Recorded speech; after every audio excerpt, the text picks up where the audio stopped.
На канале Абхазского телевидения информационный выпуск Камши-Кушара. Здравствуйте. Сегодня в выпуске. Повалены столбы и деревья, снесены крыши домов. На несколько районов Абхазии обрушился ураган.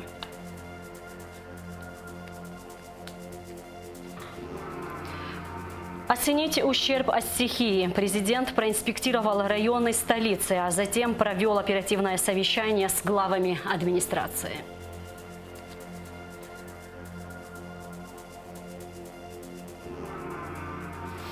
Проверка на прочность. Компания Амобайл делает все, чтобы своих абонентов не оставлять без связи.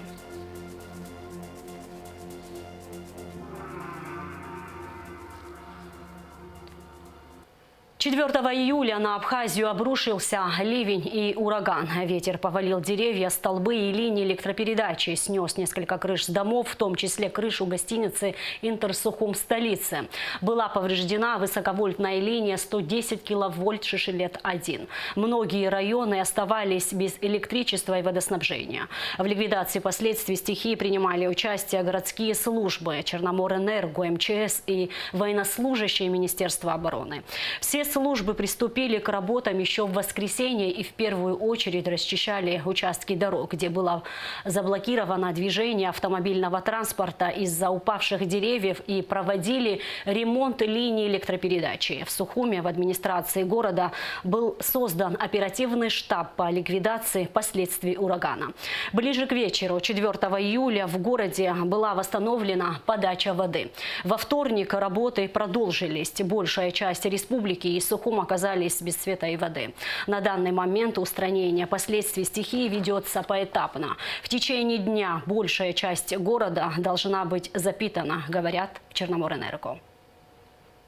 Устранение ведется поэтапно. Начало ведутся сперва по высоковольтным сетям по 10-6 киловольт. Большое количество повреждений упало, множество опор. На данный момент ущерб подсчитывается. Имеем информацию до 30 опор по всей Абхазии. На данный момент уже необходимо заменить около 5 километров провода. По 10 киловольт необходимо заменить. 0,4 ущерб подсчитывается. На данный момент без восстановления 10 киловольт и больше полного обследования сетей по 0,4 киловольта не представляется возможным подать питание населению в связи с тем, что множество воздушных проводов оборвались, находятся на земле, представляет высокую угрозу населению в случае попадания напряжения без устранения аварий. В связи с этим сперва проводится анализ по 0,4 киловольта. По 10 киловольт множество повреждений было устранено еще вчера, но в связи с тем, что 0,4 не было обработано, не представлялось возможным включить сети под напряжение. На данный момент устраняется остаток повреждений по 10,6 киловольт по Кагырскому району. Там наиболее серьезный ущерб по нашим сетям. Множество деревьев, которые было повалено, повредили наши сети. И восстановление, я думаю, займет в лучшем случае сегодняшний день. Но по нашим подсчетам есть вероятность, что часть абонентов останется без света до завтрашнего дня, до полного устранения всех повреждений. По всем районам аналогичная ситуация, да, и в Гулрыбском районе меньшее количество повреждений относительно остальных районов. В Ачимчире меньшее количество повреждений. В Ачимчирском районе в течение дня все абоненты будут запитаны, если не изменится погода. В Арчельском районе у нас обесточены 2 высоковольтных фидера по 6 киловольт, 6 и 10 киловольт. Занимаемся устранением. В течение дня будут абоненты все запитаны. В Гагарском, Гудовудском районе более усложненная ситуация, так же, как и в городе Сухум. В городе Сухум по 10 киловольт все повреждения практически устраняются, в течение дня будут устранены, но без обследования, как я ранее говорил, 0,4 киловольта не представляется возможным подать напряжение населению из-за высокой угрозы, из-за поваленных проводов по 0,4 киловольта может человек попасть под напряжение. В связи с этим без полного анализа не представляется возможным включить питание всем абонентам. Президент Аслан Бжаня и мэр города Сухум Беслан Эшба совершили инспекционную поездку по улицам столицы. Они осмотрели последствия стихии в Синопе, в центре города и другие районы столицы. Репортаж Сарии Кварцхели. Сухуму нанесен большой ущерб. Ураган повредил линии электропередачи, крыши многоквартирных и частных домов, коммуникации, повалены деревья. Президент Аслан Бжаня и мэр столицы Беслан Эшба начали осмотр с улицы Дзидзария, где оборвались электропровода, идущие от подстанции Ниепит. Две линии, которые идут с Ниепита, с подстанции, вот здесь обрыв, опора упала и ремонтируем срочно, там полгорода без света сейчас из-за этого получается. То есть это Епитовская подстанция, Да. правильно? Сейчас не дает в город свет. Да. Этим проводам сколько лет? Этим проводам немало лет, но они пока работают. Но сейчас у нас сколько материал лежит новый, на них уже готовый. Лет 30 может быть? Ну, не знаю, может и больше. Может даже больше, это старый. Сейчас то, что вы говорите, что материалы это по инвестпрограмме, которую вы прокладываете, правильно? Это Материал вообще закуп, земля, линия, она новая прокладывается. новая будет строиться. Тут часа 3, я думаю, справимся. То есть сегодня вы подадите свет, Сегодня да? обязательно это по-любому. Молодцы. Спасибо. Улица Воронова тоже пострадала. Линии электропередачи на асфальте, крупные деревья повалены. Сотрудники МЧС и военнослужащие Минобороны работают здесь с вечера 4 июля. Примерно 70 деревьев упало, да, где-то такого Мы пока количества. 50 вы имели, но сегодня добавились еще, мы посмотрели, там те, которые наклонились, они ведь ночью не были видны, что они все повредила корневая система. Вот, ну и, в общем, сейчас проводят экологи экспертизу, если будет шанс спасти хоть одно дерево, будем биться до конца. Рядом дом на Иналы по 6, он тоже крыша вылетела и в Обгумовский дом, Да, сейчас в номер не Обгумовский помню, дом. прям в балкон. Вчера мы успели, прям в зал крыша залетела, Аслан Георгиевич. Это квартира Лагвилава, супруга Яковлева. Там вчера экстренно пришлось туда отправить людей, убрали мусор на 9-й. Очень оперативно ребята работают. Министерство обороны, здесь тоже солдаты Мы помогли. попросили вчера, да, Супер да. просто. Курсанты СВОКу по собственной инициативе вместе с командиром расчищали городской парк «Сказка», где упало дерево. Всеми усилиями помогаем своей стране, делаем то, что все возможное, то, что в наших силах. Сегодня вот помогаем, убираем все, как полагается. Все вместе, дружно. То, что в наших силах, мы сделаем. Глава государства оценил ущерб в центральной части города. Прошелся по проспекту Аяйра. Как известно, еще в марте специалисты МУ «Благоустройства» приступили к обрезке деревьев и кустарников в столице. По словам Беслана Эшба, те деревья, которые были обрезаны, смогли выстоять во время урагана. Сейчас вот эта ситуация показала, что деревья, которые были обрезаны в тот момент, они получилось, что сохранились. Да, а возмущения были вызваны чем? Кому не понравилось? Ну, тем, что это вы глубокая обрезка, она вообще не должно практиковаться, можно придавать крону и так далее. Ну, понятно, что хочется быть, чтобы было красиво, мы тоже хотим, чтобы было красиво, но все это было только по рекомендации экологов. Ну и по просьбам жителей. Некоторые жители обращаются, потом берется там разрешение экологическое и производится та же обрезка или вообще там дерево, если уже аварийное, то надо его значит, демонтировать. Мэр столицы также отметил, что многоквартирные дома пострадали в новом районе, на старом поселке, в районе массива Гумиста и в центральной части города по улицам Имама Шамиля и Вардания. Однако точное количество пострадавших домов еще неизвестно. Отрабатываем там, где горящие ситуации, вот прям надо бежать и спасать. То есть в первую очередь это крыши многоквартирных домов, чтобы людей не затопило, если пойдет дождь. Самое плохое, что может произойти, если пойдет ливень в ближайшее время. Все возможные мастера, те, которые могут работать высоко на многоэтажных домах, они задействованы. Не только городские, значит, но и республиканское предприятие «Абхазстрой» помогает. Там дали нам бригаду. Вот в настоящее время у нас 5 бригад по городу работают по крышам. 3 дома удалось накрыть на старом поселке.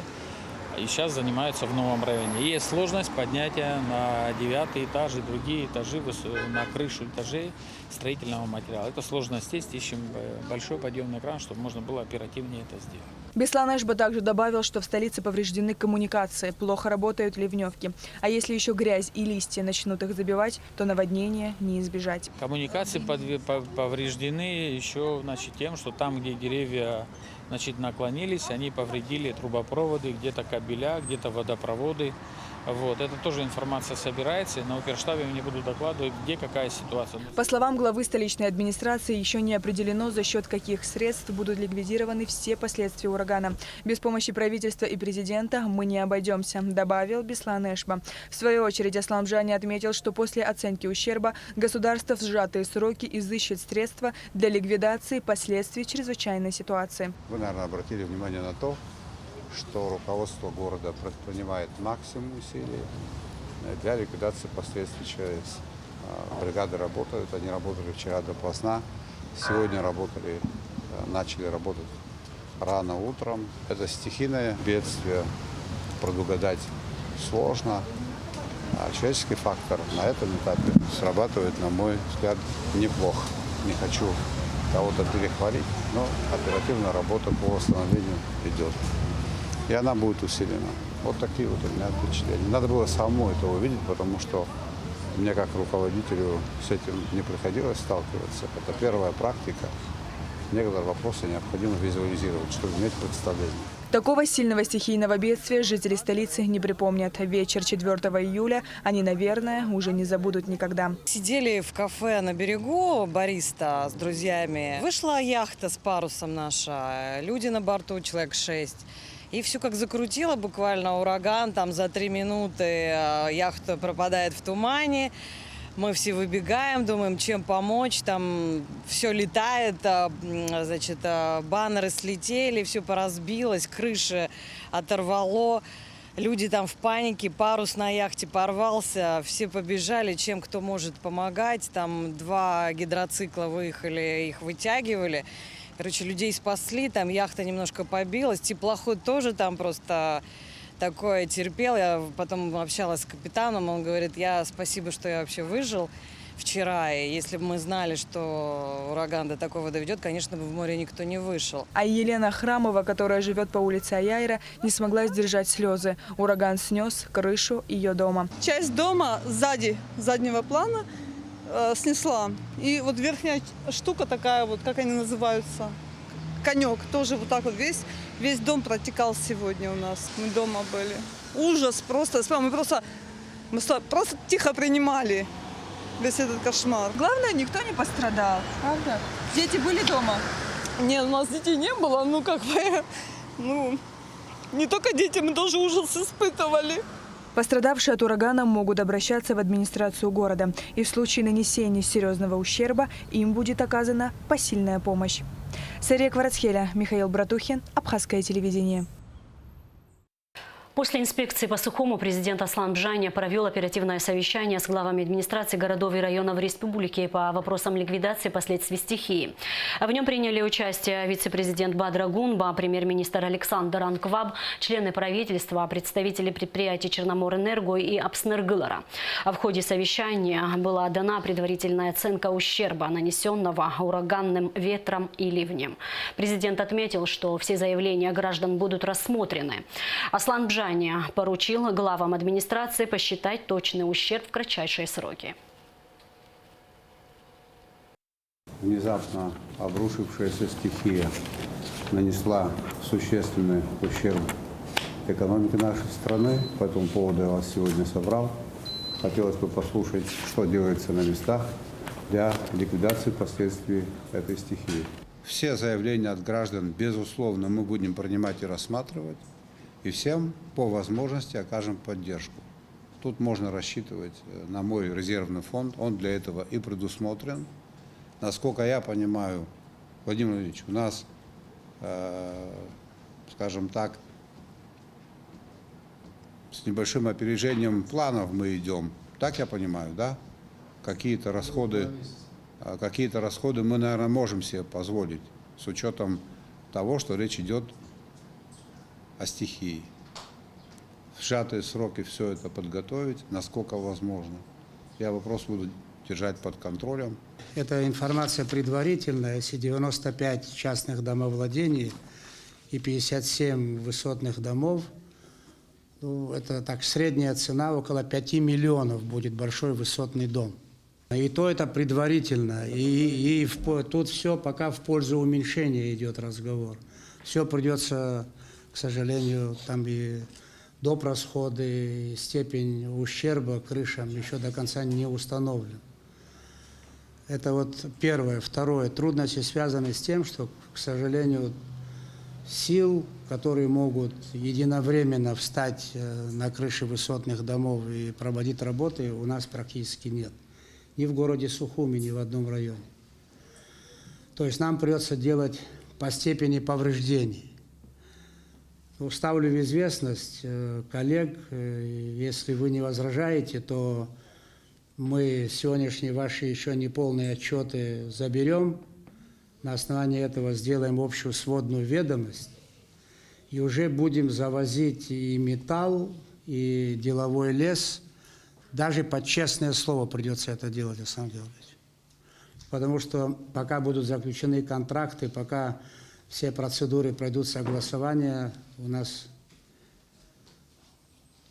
к имеющимся проблемам могут добавиться новые проблемы. Расширенную версию совещания смотрите в нашей программе сегодня после выпуска новостей.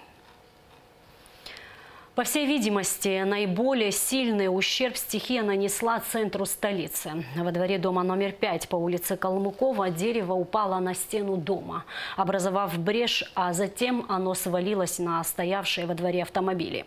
Сотрудники МЧС оперативно отреагировали и распилили дерево. Нанесен серьезный ущерб и дому, и автомобилям.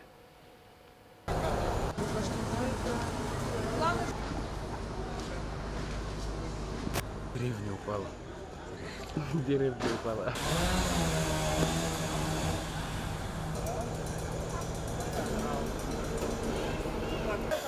Мы, жители дома Калмыкова 5, пострадали от стихийного бедствия. Мы очень просим помочь нам поменять крышу, потому что у нас пострадала крыша, пострадал сам дом, пострадали машины, которые во дворе стояли. Мы столько времени просили, чтобы нам порезали эти деревья, но до нас время, видно, не дошло. И сейчас мы пострадали и очень просим вашей помощи. Поступило сообщение о том, что Калмыкова 5 упало дерево на жилой дом, пятиэтажный дом, и зажало 2 машины. Ну, поисково-спасательный отряд оперативно выехал, занимаемся ликвидацией последствий. Как вы видите, дерево уже устранено. Сейчас осталось допилить, и работы окончены в этом месте. Оперативный штаб по ликвидации последствий урагана под руководством мэра Сухума Беслана Эшба продолжает работу. На рабочем совещании глава столичной администрации дал поручение службам в кратчайшие сроки провести необходимые работы по жилым домам, где ураганом снесло крышу. Об этом материал пресс-службы городской администрации. Мэр Сухума отметил, что накануне службы города оперативно расчистили дороги там, где движение было перекрыто упавшими во время урагана деревьями. Беслан Эшба обратил особое внимание, что нужно в кратчайшие сроки провести необходимые работы по жилым многоэтажным домам, где ураганом снесло крышу. Вчера были отдельными службами предприняты ряд действий для того, чтобы дать возможность транспорту передвигаться по городу. Пока нанесенный ущерб мы не можем оценить. Это отдельная работа, которая также должна будет проводиться параллельно с тем, что делается сейчас. Поэтому в первую очередь нам нужно выявить все объекты, особенно жилого комплекса, где ураган нанес ущерб. И в первую очередь, опять же, те, где на случай дождя, какие объекты будет заливать, именно жилые. Поэтому давайте мы в первую очередь по домоуправлениям пройдемся. Скажите нам общее количество поврежденных на сегодняшний день, что вам удалось выявить, И какие объекты и какие дома из них. Я понимаю, что по частному сектору неполная информация, потому что люди напрямую тоже сами обращаются. Начальники домоуправления доложили о ситуации с пострадавшими от стихии крышами домов. По их информации, на сегодняшний день известно, что 45 многоэтажных домов частично или полностью остались без кровли. В районе пострадали 6 домов.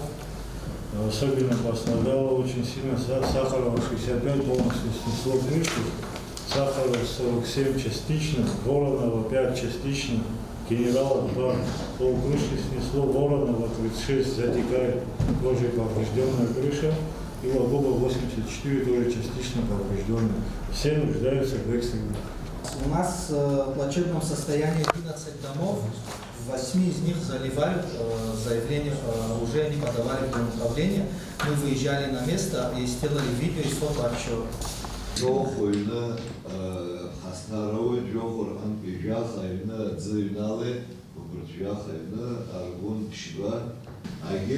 Пожалуйста, Ромова.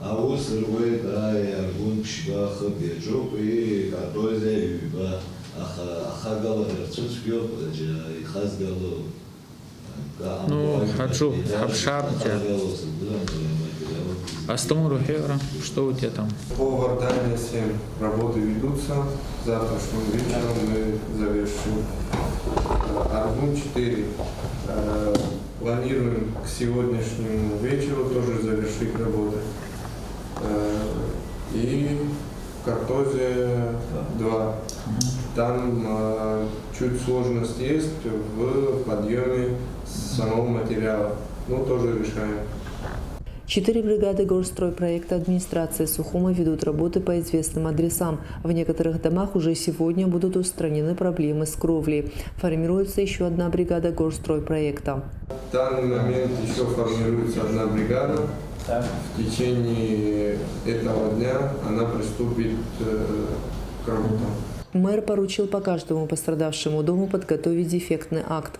Прям в срочном порядке приступить к исполнению. Те, кому надо работать по замене или вот в настоящий момент, где можно защитить дома, если эти задачи будем ставить горстрою, чтобы они подключались. Ваша задача домоуправов вместе с инженерами, департамента ЖКХ приступить к дефектовке жилых помещений, крыши и так далее. Ситуацию по медицинским учреждениям доложил заместитель главы администрации Астамур Ашуба. Все медицинские учреждения работают в штатном режиме, сообщил он. Что касается школ и детских садов, они пострадали частично. 10 школ и 9 детских садов. Из самых острых, у нас детский садик Алашара, там, снесло частично крышу. Во дворе повалило порядка 10 деревьев. И силами ведутся работы по ремонту крыши, ждут помощи от нас по вопросу уборки этих деревьев. Такая же ситуация у нас с садом, тоже обесточен из-за того, что кровлю снесло на старом поселке, но сегодня. Сколько пострадало школ от общего количества? Пострадало школ от общего количества 10 школ, и садов пострадало у нас 9 садов. Есть сады и школы, где нету никакого ущерба вообще, то есть Когда мы будем понимать, что школы сегодня не экстренная ситуация, где можно делать своими силами делается, где надо нам пойти на помощь, вот эту информацию мы когда будем иметь? Сегодня к концу дня. Начальник СОЭС Тимур Джинжолия проинформировал о ситуации с энергоснабжением города. Он отметил, что около 90% населения Сухума получит свет уже к концу дня. Самые большие повреждения линии электропередач произошли в районе Маяка. Гарантирую, что сегодня все будут со светом, мы не можем, всего того, что очень много мелких обрывов, аварий, неисправностей, которые требуют времени и усилий. Директор департамента по управлению транспортом и организации движения Тимур Абгадж проинформировал, что троллейбусные линии сильно пострадали, особенно на Маяке и по Кадорскому шоссе. В связи с этим троллейбусное движение по городу может возобновиться не раньше, чем через 20 дней. Только по Кадорскому шоссе повреждено 28 столбов. Также от упавших деревьев сильно повреждены провода и перетяжки. Основной ущерб именно по Маяку произошел и в Кадорское шоссе. На Кадырском шоссе до сих пор ведутся работы. Сейчас даже ребята подписались, им сейчас срочно нужен кран, чтобы один столб поднять. В работе штаба принимал участие председатель Госкомитета по экологии Савелий Читанава. Он сказал, что специалисты уже промониторили ситуацию. По ходу работ будут выявляться деревья, которые можно спасти. Беслан Ишба отметил, что без заключения экологов ни одно накренившееся в результате урагана дерево трогать не будут. Без вашего заключения ни одно дерево не трогаем. Савелий Читанава отметил, что в городской черте во избежание форс-мажорных ситуаций нужно своевременно подвергать деревья обрезке. Там, где были сделаны обрезки, ни одно дерево не пострадало. В городской черте планомерно, как занимается коммунальное управление города, и правильно, и профессионально оно делает, надо подвергать все деревья обязательной обрезке, разгружать саму крону, снижать поросность этих деревьев. И тогда в случае вот таких вот форс-мажорных обстоятельств они не будут подвергать опасности никого. Беслан Ишба призвал все службы города работать синхронно, оперативно реагировать на ситуацию. Оперативно реагируем, идем на помощь друг другу. Подставляем плечо. Вот такой режим. Начальник объединенной пожарно-спасательной части номер 1 по охране города Сухум Рустам Ханагул проинформировал, что после урагана сотрудники совершили более 20 выездов. В основном они были связаны с падением деревьев, повреждениями автомобилей. Мэр Сухума попросил представить протоколы в оперативный штаб. Мадина Абганба, Алексей Агухава, пресс-служба администрации города Сухум. О том, насколько сложна сейчас ситуация с обеспечением электроэнергии столицы, можно судить по одному факту. Около 3 часов дня произошло возгорание трансформаторной подстанции 99. Пожар был оперативно ликвидирован сотрудниками МЧС. Пожарный расчет прибыл незамедлительно. На место происшествия приехал и директор СУЭС Тимур Джинджоля. По его словам, трансформатору нанесен серьезный ущерб. Требуется замена щитового оборудования и ремонт линий. Электрики приступят к работам во вторник. Государственный комитет по связи, массовым коммуникациям и цифровому развитию Республики Абхазия информирует население о возможных перебоях связи и телерадиовещания, что стало следствием прошедшего урагана. В результате погодных катаклизмов повреждены линии связи и электросетей, питающих технические узлы. Инженерно-технические бригады операторов связи в экстренном порядке работают над устранением повреждений.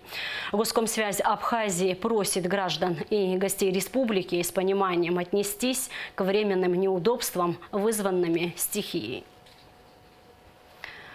Весь вечер 4 июля абоненты сотовой связи испытали проблемы. Как говорят специалисты Амобайл, ураган сильно повредил кабели связи. Зафиксировано всего более 240 обрывов по Абхазии. Все силы монтажных бригад и технических служб задействованы в устранении аварий. Амобайл – это не только сотовая связь, но и домашний интернет. Wi-Fi от Ахом проведен в 55 селах Абхазии. В 18 из них сегодня наблюдаются проблемы с доступом в интернет. Но наиболее пострадали Сухум и Сухумский район. Как только СУЭС и Черноморэнерго подадут электричество, свою работу сделают и сотрудники Амобайл. Ураган стал проверкой на прочность и слаженную работу. И с этой проверкой команда Амобайл справляется на отлично. Ведь их миссия больше, чем просто связь между людьми. Работы проводим со вчерашней ночи. Ураган был вчера. Последствия его колоссальные. Около 250 обрывов по всей территории Абхазии. В данный момент и со вчерашнего дня проводятся ремонтно-восстановительные работы по всей территории Республики Абхазия. В данный момент мы восстановили доступ и сервис мобильный полностью. В принципе, технические возможности позволили нам еще вчера обеспечить сервис, и мобильную связь, и мобильный интернет. С тем учетом, что компания Mobile имеет широкую сеть оптических линий связи, то есть домашнего интернета, увы, она пострадала больше всего, особенно в Сухумском районе, городе Сухум. В данный момент проводятся работы. Они связаны с Черноморэнерго, с СУЭС, и как только все коммунальные службы города, городов, сел подают электричество в села, и по городу Сухум. Соответственно, мы можем приступать к своей работе. Даже по городу Сухум были случаи, когда из-за деревьев мы на определенные улицы не могли доехать, и благодаря, наверное, общим усилиям и администрации, и СУЭС, и Черноморэнерго, и, конечно же, жителям, опять-таки, мы смогли начать ремонтно-восстановительные работы. В данный момент большая часть абонентов домашнего интернета уже имеют доступ, несмотря на то, что около 20 базовых станций вышло из строя, несмотря на то, что в 18 селах плюс-минус наблюдаются определенные перебои, как только подают электричество, мы, в принципе, оперативно решаем задачи. И я думаю, что до конца завтрашнего дня мы исправим плюс-минус все аварийные ситуации. Несколько несчастных случаев произошло за сутки в разных районах страны. По сообщению МЧС, гражданин Абхазии Батал Оторба упал с моста в реку в селе Ацыбудаутского района утром 5 июля. Его не удалось спасти, сообщает пресс-служба МЧС Абхазии. Спасатели получили сигнал о происшествии 08:42 в понедельник. Во время шторма 4 июля в море утонул турист из Саратова Павел Даньков, 1979 года рождения. Люди не смогли оказать ему помощь из-за больших волн. Тело погибшего еще не найдено. Сотрудникам МЧС удалось спасти в Гагре другую российскую туристку Марину Кочеткову. Утром 5 июля она зашла в море и не смогла самостоятельно выбраться. По счастливой случайности ее вынесло волной к берегу, и девушку удалось вытащить из воды. Министр здравоохранения Эдуард Будба назначил исполняющего обязанности главного врача онкологического центра Гамгия Нарта Валерьевича. В понедельник Эдуард Будба лично представил коллективу нового руководителя. Со своей стороны Гамгия поблагодарил министра за оказанное доверие. 5 июля приказом министра здравоохранения главврач Национального онкологического центра Лев Аргун был отстранен от занимаемой должности на период проведения следственных мероприятий, связанных с возбужденным в отношении него уголовным делом. Министр здравоохранения Эдуард Будба прошел первый этап вакцинации от коронавирусной инфекции COVID-19. Прививку российским препаратом «Спутник Ви» Эдуарду Будба сделали в Сухумской поликлинике номер 1. Сегодня я приехал в первую поликлинику города Сухум для проведения вакцинации. Привился первым компонентом «Спутник Ви Гамма-Ковид-2». И всем нашим гражданам рекомендую прививаться, потому что это спасает наши жизни. В Ачимчирской центральной районной больнице введена в эксплуатацию кислородная станция для лечения пациентов с COVID-19. Об этом сообщается на сайте Минздрава Абхазии.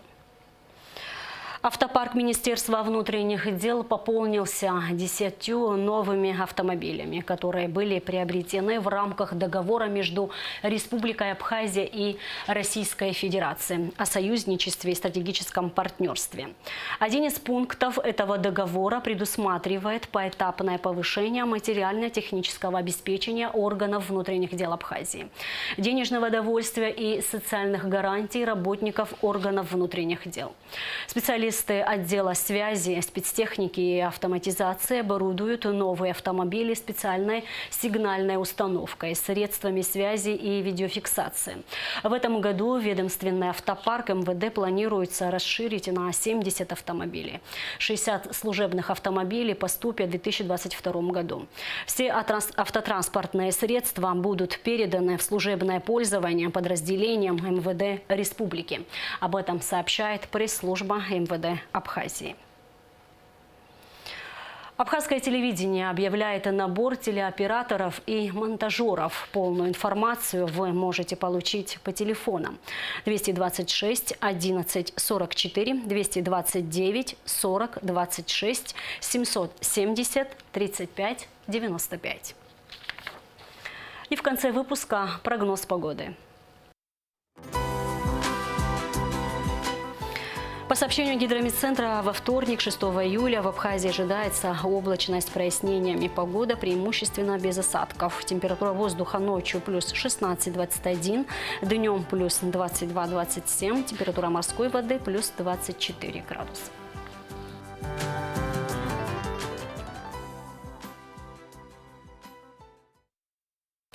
И на этом наш выпуск завершен. Всего вам доброго.